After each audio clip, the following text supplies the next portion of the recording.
This is the luxury world. Get inspired with us today and tomorrow. In the high-stakes world of Swiss horology, few moments are as impactful as the annual Watches and Wonders exhibition. And in 2025, its revelations arrived amid unprecedented geopolitical headwinds. As major brands unveiled new models and quietly removed others, collectors and investors alike braced for the unexpected. In this video brought to you by the Luxury World, we will provide you with a comprehensive analysis of how import tariffs and post-Watches and Wonders announcements are redefining the Rolex market and what it means for collectors, retailers, and enthusiasts alike. If you have not subscribed to our channel yet, make sure to do so to stay informed on future updates. Simultaneously, the reintroduction of U.S. import tariffs on Swiss watches has upended traditional pricing models, ignited speculation, and forced retailers and consumers to adapt quickly. From the fallout surrounding discontinued Rolex icons to the gray market's evolving pricing tactics, this is no longer just about watches, it is about strategy, timing, and the shifting foundation of global luxury. In the wake of the 2025 Watches and Wonders highlight, the luxury watch landscape has entered a critical period of transformation. With significant announcements from industry leaders and newly enforced U.S. tariffs on Swiss timepieces, market dynamics have shifted rapidly, impacting collectors, flippers, retailers, and the gray market alike. Understanding these changes requires a comprehensive look at how discontinued models, new releases, and international trade policy are collectively reshaping both demand and pricing behavior. Each spring, Watches and Wonders serves as a bellwether for collector sentiment, influencing dealer strategy and gray market pricing across the board. In 2025, this influence was more acute than ever. Major discontinuations, such as the Rolex Daytona Le Mans 126529LN, catalyzed immediate and sharp market responses. Originally launched to mark the 100th anniversary of the 24 Hours of Le Mans, the white gold chronograph with its Paul Newman-style dial and ceramic bezel was produced in extremely limited quantities. Upon the announcement of its discontinuation, secondary prices skyrocketed from $60,000 to $90,000 overnight, briefly peaking at nearly $100,000 before stabilizing in the low $90,000s. This pattern was not isolated.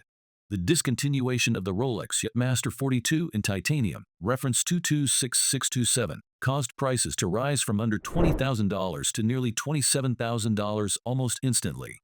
Even more modest models, such as the two-tone Datejust 36 in Azzurro Blue or the Wimbledon Dial, saw pre-owned values jump by several $1,000s as buyers speculated they would be removed from the catalog. The prevailing assumption was clear: if a model disappeared from Rolex's website, it must be discontinued. However, this notion was challenged by Rolex itself in the days following the showcase. Several references missing from the official site were later confirmed to be returning. This raised important questions about Rolex's evolving communication strategies and inventory control practices.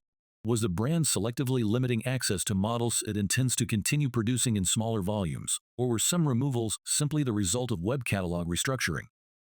Regardless, the immediate aftermath of Watches and Wonders 2025 reinforced a consistent theme: scarcity, whether real or perceived, remains the most powerful lever in Rolex's arsenal. And in a year already complicated by external policy shifts, scarcity could not have been timelier. On May 14, 2025, the Office of the United States Trade Representative announced that a 25% tariff would be reinstated on Swiss wristwatches effective July 1, part of a broader wave of duties targeting European goods. The luxury watch industry, and Rolex in particular, is expected to feel the brunt of this policy shift. Though the current U.S. administration has taken a more tempered stance on tariffs overall, this measure revives a dormant clause from the Trump administration's 2020 trade framework. If enforced, the result will be a sharp increase in the cost of importing Swiss watches, specifically those with mechanical movements, gold components, or complications. For authorized dealers, this creates an urgent logistical dilemma: either accelerate shipments ahead of the July 1 cutoff or risk absorbing the added cost. Several high-end retailers have reportedly begun expediting delivery of existing inventory. In some cases, Rolex watches are now entering the U.S. via express organization to avoid the looming surcharge. Retail pricing has not yet officially changed, but dealers are preparing for price hikes of 5 to 15%, depending on the model and materials used. Models with solid gold cases, particularly in the day-date and sky dweller lines, may see price adjustments closer to 20% if the tariffs persist into 2026. The gray market, long regarded as a thermometer for Rolex pricing trends, has reacted with characteristic volatility. Upon the announcement of the tariffs, pricing for select Swiss-made models jumped 10 to 15% almost immediately.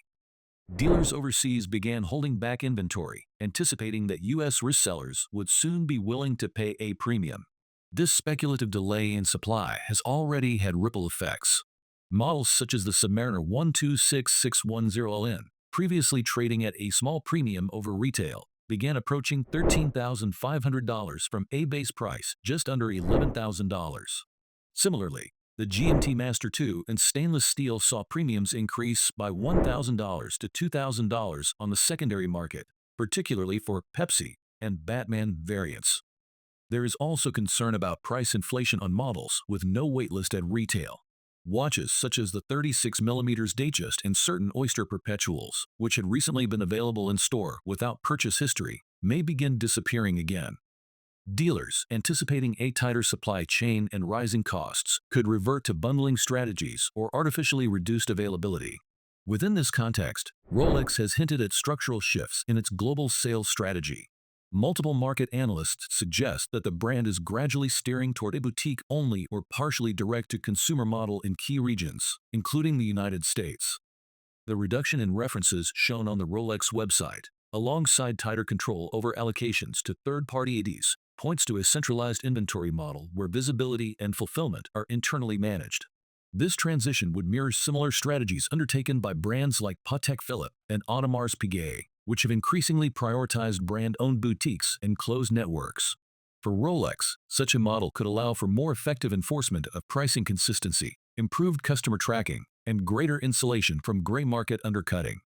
Additionally, it offers Rolex a shield against tariff volatility. A boutique-only model in the U.S. would allow Rolex to pre-position inventory in the country ahead of new duties. It would also facilitate dynamic pricing that better reflects tax and import changes without needing third-party coordination. This evolving market landscape creates both opportunities and challenges for various players. Collectors focused on long-term ownership and value retention may benefit most from buying before July, especially if tariffs lead to widespread price increases.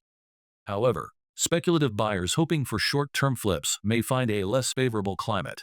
With demand softening in some global markets and the novelty of 2025's releases already fading, the market is not as forgiving as it was in 2021 to 2022. Retailers, particularly those operating in the U.S., face a more difficult path. Those able to accelerate imports and manage margin compression may weather the change. Others could find themselves burdened with unsellable stock priced out of reach for a price-sensitive consumer base. Meanwhile, the flipper segment finds itself increasingly squeezed. Dealer backlogs have shortened, waitlists have thinned, and Rolex has made it easier for average buyers to secure models at retail. With gray market premiums under pressure and new costs looming, the arbitrage window is closing fast. The convergence of Watches and Wonders 2025 and new U.S. tariffs has created a pivotal moment for the luxury watch industry. Rolex, as ever, remains the focal point of both collector obsession and market speculation. The brand's ability to manipulate demand through discontinuations, limited releases, and opaque availability ensures that each announcement has the potential to swing the market. However, macroeconomic forces, from trade policy to retail inflation, now play a more dominant role in determining pricing and access. As tariffs reshape import economics, and as Rolex tightens control over its global inventory and pricing mechanisms, the market is becoming more centralized and less speculative. In this new environment, the winners will be those who move early, think long-term, and understand the broader levers of supply and demand. For those navigating the shifting terrain of luxury watch acquisition, the events of mid-2025 may well mark the beginning of a new era, one where patience, insight, and strategy are more valuable than hype. What are your impressions on the Rolex topic we shared in this video? Let us know by leaving a comment and giving this video a thumbs up. Do not forget to subscribe to the Luxury World for more insights into the world of luxury timepieces.